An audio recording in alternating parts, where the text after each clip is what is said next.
നമസ്കാരം. ഈ പാകിസ്ഥാന്റെ പ്രശ്നം എന്താണെന്നറിയോ? അവനവൻ്റെ പ്രശ്നങ്ങളൊന്നും പാകിസ്ഥാൻ കാണൂല. പാകിസ്ഥാൻ കാണുന്നത് മുഴുവൻ മറ്റുള്ളവരുടെ പ്രശ്നമാണ്. ഇന്ത്യ എന്തുകൊണ്ട് ദുബായിൽ ചാമ്പ്യൻസ് ട്രോഫി കളിച്ചു, ഇന്ത്യക്ക് കിട്ടേണ്ടത് ശരിയായില്ല, ഇന്ത്യ കാണിച്ചത് മോശമായി പോയി, ഇതൊക്കെയാണ് പാകിസ്ഥാൻ്റെ വാദം. പക്ഷേ പാകിസ്ഥാൻ ഒരിക്കലും കണ്ണാടി നോക്കിയിട്ട് സ്വയം ഒന്ന് നോക്കിയിട്ട് എങ്ങനെയാണ് പാകിസ്ഥാൻ ടീം എന്ന് എപ്പോഴെങ്കിലും വിലയിരുത്തിയിട്ടുണ്ടോ? പക്ഷേ അങ്ങനെ ഒരു വിലയിരുത്തൽ ഒരു പാകിസ്ഥാൻ താരം നടത്തുകയാണ്, കമ്രാൻ അക്മൽ. കമ്രാൻ അക്മലിൻ്റെ വാക്കുകൾ കേട്ടപ്പോൾ സത്യമായിട്ടും കരുതിയിരുന്നത് പാകിസ്ഥാൻ ടീമിൽ ഇങ്ങനെയും ഉള്ളവരുണ്ടല്ലോ എന്നുള്ളതാണ്. കാരണം കൃത്യമായി തന്നെ കമ്രാൻ അക്മൽ ഒരു കാര്യം വിശദീകരിക്കുന്നുണ്ട്. സത്യം പറഞ്ഞാൽ അത് കേട്ട് കഴിഞ്ഞാൽ ആർക്കും കമ്രാൻ അക്മലിനോട് ഒരു ചെറിയ ബഹുമാനമൊക്കെ തോന്നിപ്പോകും. കാരണം കൃത്യമായി പാകിസ്ഥാൻ ടീമിൽ എന്താണ് സംഭവിക്കുന്നതെന്ന് കമ്രാൻ അക്മൽ പറഞ്ഞു കഴിഞ്ഞു. ചാമ്പ്യൻസ് ട്രോഫി 27 വർഷങ്ങൾക്ക് ശേഷം പാകിസ്ഥാൻ ഹോസ്റ്റ് ചെയ്യാൻ കിട്ടുന്ന ഒരു ICC ടൂർണമെൻറ്റാണ്. എന്തൊക്കെ രീതിയിൽ പാകിസ്ഥാൻ അത് മനോഹരമാക്കാമായിരുന്നു. പക്ഷേ ഒരു ടീമിനെ ഇറക്കി ഗ്രൂപ്പ് ഘട്ടത്തിൽ നിന്ന് തന്നെ പുറത്തായി അങ്ങേയറ്റം നാണക്കേട് കൂടി തന്നെയാണ് പാകിസ്ഥാൻ ചാമ്പ്യൻസ് ട്രോഫിയിൽ നിന്നും വിട വാങ്ങേണ്ടി വരുന്നത്. അതോടൊപ്പം തന്നെ ഇന്ത്യ ദുബായിൽ മാത്രമേ മത്സരിക്കൂ എന്നുള്ളത് കൊണ്ട് തന്നെ ചാമ്പ്യൻസ് ട്രോഫി പാകിസ്ഥാനിൽ നിന്നും പോയി. അങ്ങനെ അങ്ങേയറ്റം നാണം കെട്ട് നിൽക്കുകയാണ് പാകിസ്ഥാൻ. അപ്പോഴും പാകിസ്ഥാൻ കളിക്കാരുടെ പ്രശ്നം ഇന്ത്യ ചാമ്പ്യൻസ് ട്രോഫി നേടിയതാണ്. ആലോചിച്ച് നോക്കിയേ. പക്ഷേ കമ്രാൻ അക്മൽ അതിൽ നിന്നും ഒരു മാറ്റം കൊണ്ടുവരികയാണ്. കൃത്യമായി പാകിസ്ഥാന് നേരെ വിരൽ ചൂണ്ടിക്കൊണ്ട് തന്നെയാണ് കമ്രാൻ അക്മലിൻ്റെ വാക്കുകൾ. ബംഗ്ലാദേശ് ഉൾപ്പെടെ ബംഗ്ലാദേശും പാകിസ്ഥാനും നടത്തിയൊരു ടെസ്റ്റ് പരമ്പര ഉണ്ടായിരുന്നു. അതിൽ ബംഗ്ലാദേശ് 2-0 വൈറ്റ് വാഷ് ചെയ്യായിരുന്നു പാകിസ്ഥാനെ. അതൊന്നും പാകിസ്ഥാനെ കണിപ്പെട്ടില്ല.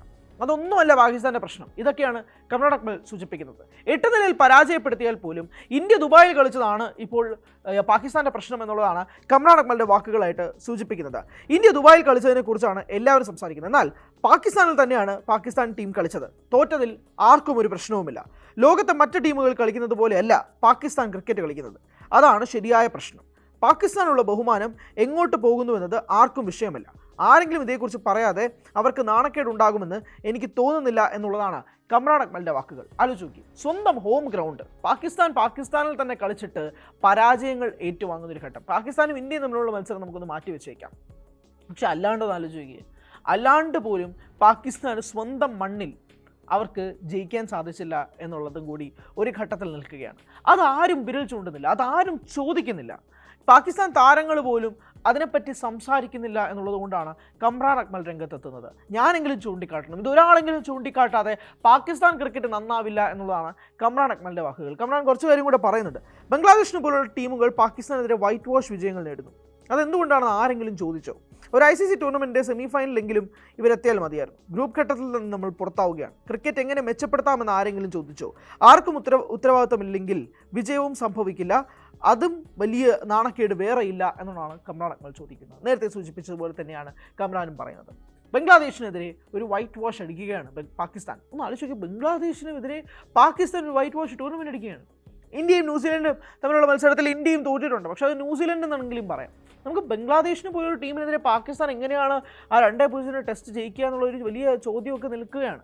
പക്ഷേ അതിനെപ്പറ്റി സംസാരിക്കുകയോ PCBക്ക് ഉണ്ടാകുന്ന കാര്യങ്ങളോ അതെങ്ങനെ മെച്ചപ്പെടുത്തണമെന്നോ താരങ്ങളുടെ പ്രശ്നങ്ങളോ ഇതൊന്നും തന്നെ പാകിസ്ഥാൻ ക്രിക്കറ്റ് ബോർഡ് സമ്മതിച്ചിട്ടില്ല, അംഗീകരിച്ചിട്ടില്ല, ഒരിക്കൽ പോലും ഒരു ചർച്ചാ വിഷയം പോലും ആക്കിയിട്ടില്ല. അവർക്കെപ്പോഴും പ്രശ്നം മറ്റ് രാജ്യങ്ങൾ ജയിക്കുന്നതും ഇന്ത്യ ജയിക്കുന്നതും ഒക്കെ തന്നെയാണ് പാകിസ്ഥാൻ്റെ പ്രശ്നം. ഹൈബ്രിഡ് മോഡൽ എപ്പോൾ മുതൽ ഇന്ത്യ അതുമായിട്ട് മാത്രമേ മുന്നോട്ട് പോകൂ എന്നുള്ള ചോദ്യത്തിന് ശേഷം പാകിസ്ഥാൻ ഒരു ഈഗോ ആണ് വന്നിട്ടുള്ളത്. എന്തുകൊണ്ടാണ് ഞങ്ങൾ ഇന്ത്യയിലോട്ട് വരാറുണ്ടല്ലോ, ഇന്ത്യ എന്തുകൊണ്ട് ഇങ്ങോട്ട് വരുന്നില്ല? ഇതൊക്കെയാണ് പാകിസ്ഥാൻ്റെ പ്രശ്നങ്ങൾ. ഒരിക്കലും പാകിസ്ഥാൻ ക്രിക്കറ്റ് ബോർഡ് അവരുടെ കളികൾ മെച്ചപ്പെടുത്തുന്നതിനെ പറ്റി, അവരുടെ ടീം മാനേജ്മെൻറ്റ് ശരിയാക്കുന്നതിനെ പറ്റിയിട്ടുള്ള ചോദ്യങ്ങളോ വിമർശനങ്ങളോ ഒന്നും തന്നെ ഉന്നയിച്ചിട്ടില്ല. അപ്പോൾ ആ ഒരു ഘട്ടത്തിൽ കമ്രാൻ അക്മലിൻ്റെ വാക്കുകൾ വളരെ പ്രസക്തമാണ്.